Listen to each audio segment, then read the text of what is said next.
Sekarang kalau misalnya Tuhan memang arogan, saya tanya sama Anda, kenapa Tuhan tidak boleh arogan?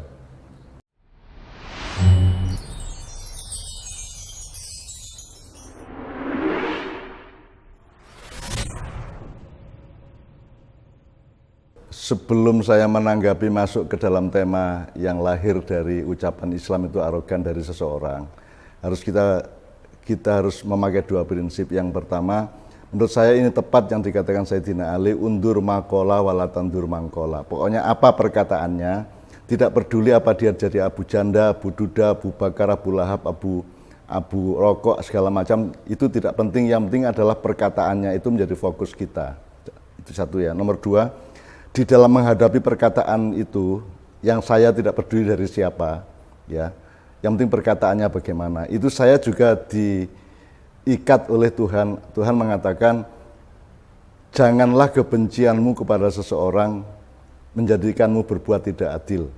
Itu juga berarti janganlah kecintaanmu atau persahabatanmu atau kesevihaanmu dengan seseorang membuat kamu bersikap tidak adil kepada sesuatu hal. Nah, ini harus saya patuhi sehingga saya tidak ada satu kata, satu huruf yang saya biarkan tidak adil.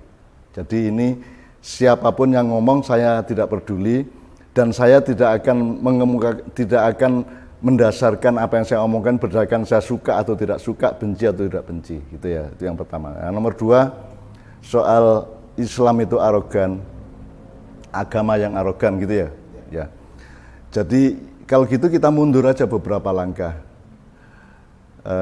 Yang dimaksud agama itu apa, yang dimaksud Islam itu apa, dan seterusnya, itu kan kayaknya kita semua sedunia ini perlu mundur satu dua langkah untuk pelajari kembali. Yang kamu maksud agama itu apa? Misalnya gini, kalau di maknanya sangat sederhana. Kalau nasi kebuli, nasi uduk, nasi apapun itu kan bikinan manusia dari bahan yang bukan bikinan dia.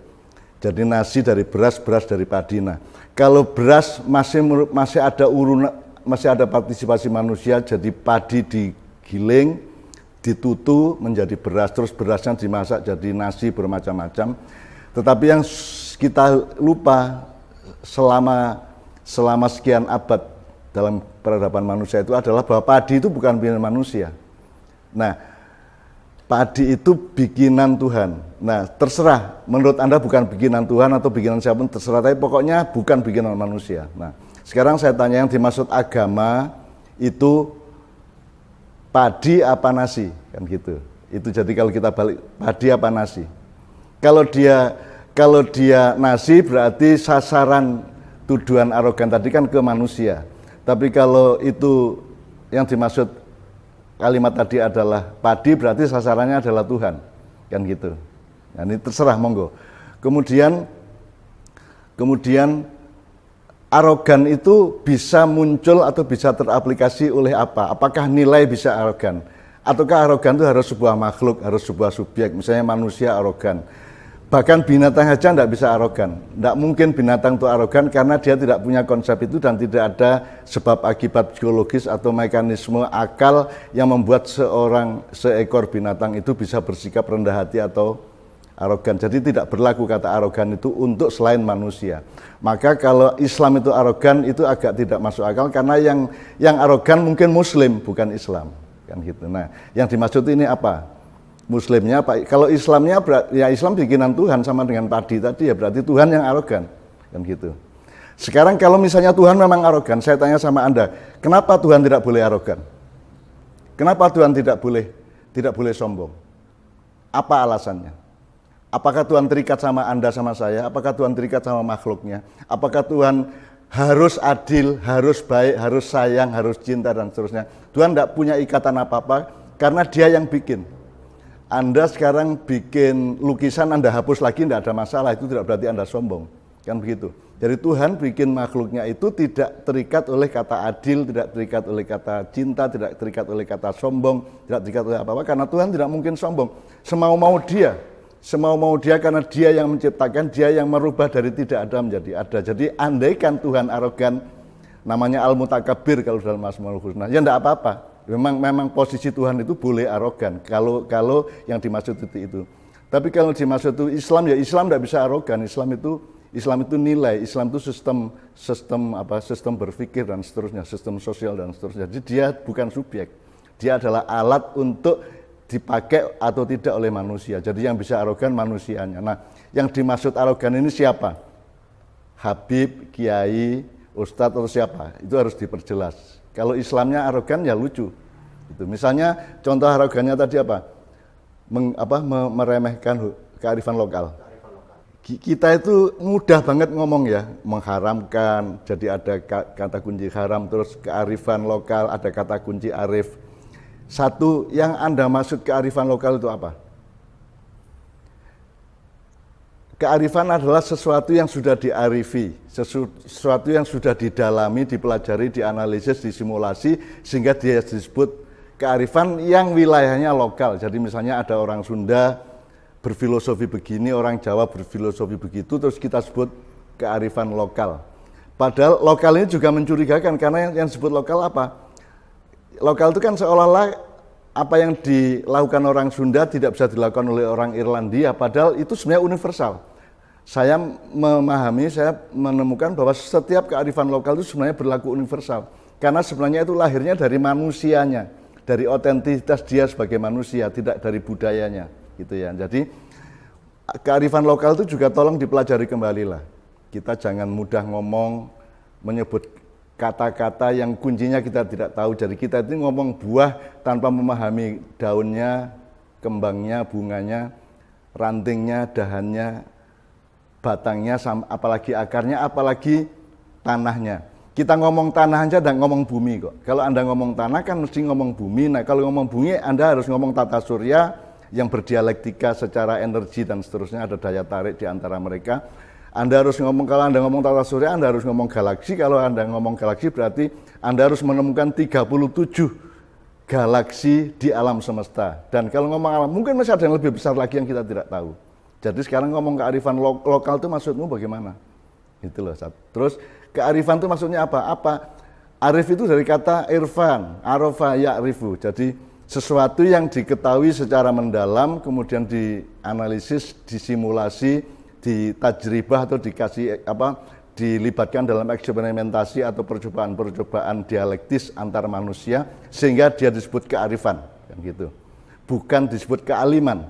Padahal kata alim sama kata arif itu sebenarnya sama, cuman penggunaannya berbeda gitu ya. Jadi ta'aruf itu kan mengenali seseorang secara lebih mendalam. Kalau ta'alum itu sekedar tahu. Ilmu itu sekedar tahu, tapi kalau ta'rif, irfan, ta'aruf, kemudian arif itu subjeknya, itu berarti Anda mengetahui secara mendalam. Jadi Anda kalau merasa belum mempelajari, menyelami secara mendalam dan luas, tolong jangan pakai kata itu. Karena kata kearifan lokal ini juga hasil dari ngawurnya manusia modern ya, untuk menyebut kata berdasarkan berdasarkan pengenalan dia yang sekilas-sekilas terhadap Al-Quran, terhadap nilai-nilai yang dia dengarkan begitu. Nah, kearifan itu kan dari Quran, sama dengan Pancasila itu kan meminjam kata dari Al-Quran, ada 6 lah kira-kira gitu ya. Tapi kan tidak pernah dipelajari benar, tidak pernah dielaborasi benar kan itu. Jadi sekarang saya tidak mempersoalkan ini melanggar hukum apa tidak, sebab itu nanti ada ranahnya sendiri. Saya tidak mempersoalkan ini menghina apa tidak, monggo, tapi pokoknya saya mengurusi apa yang kamu maksud kearifan lokal itu. Itu kok kearifan lokal, misalnya bahwa orang tua menyayangi anaknya terus digendong, dibedong waktu bayi, itu kan kearifan lokal. Dibedong, atau seorang anak mencium tangan telapak tangan ibunya, itu kan juga kearifan lokal, padahal itu kan universal kan gitu. Jadi apa yang disebut kearifan lokal? Nah, makanya saya kira kalimat itu sebenarnya salah aransemen gitu ya. Mungkin yang dimaksud itu sesuatu yang spesifik, tetapi dia gebiah uyah sehingga akhirnya menyakiti sangat banyak orang. Dan kalau kita sudah urusannya menyakiti banyak orang, kita harus menanggung akibatnya. Apakah akibat itu sekedar resiko sosial ataukah hukum negara, monggo. Saya persilakan Anda semua. Jadi kira-kira kita harus kembali mempelajari apa yang disebut agama, apalagi Islam. Jadi sekarang ini sedunia ini kan tidak jelas, yang disebut agama itu kan disamakan dengan penemuan sosial. Jadi misalnya ada agama Jawa, agama Sunda Wiwitan, ada agama macam-macam. Itu kan bukan bikinan Tuhan, tapi bikinan manusia. Tidak berarti jelek. Baik, tapi makomnya atau kepastian hakikinya dia bukan bikinan Tuhan. Nah, yang bikinan Tuhan harus ada metodologi untuk memverifikasi ini ayat Tuhan atau bukan, ini firman Tuhan atau bukan, kan harus ada metodologi untuk di luar soal dia percaya atau tidak percaya gitu ya. Jadi sekali lagi saya kira kita secara nasional harus mulai berpikir untuk berhati-hati ngomong, karena kita seringkali mengucapkan 10 kata yang mungkin 9 dari 10 kata itu tidak bisa kita pertanggungjawabkan secara epistemologis, secara harfiah, secara maknawiah, bahkan secara historis gitu loh.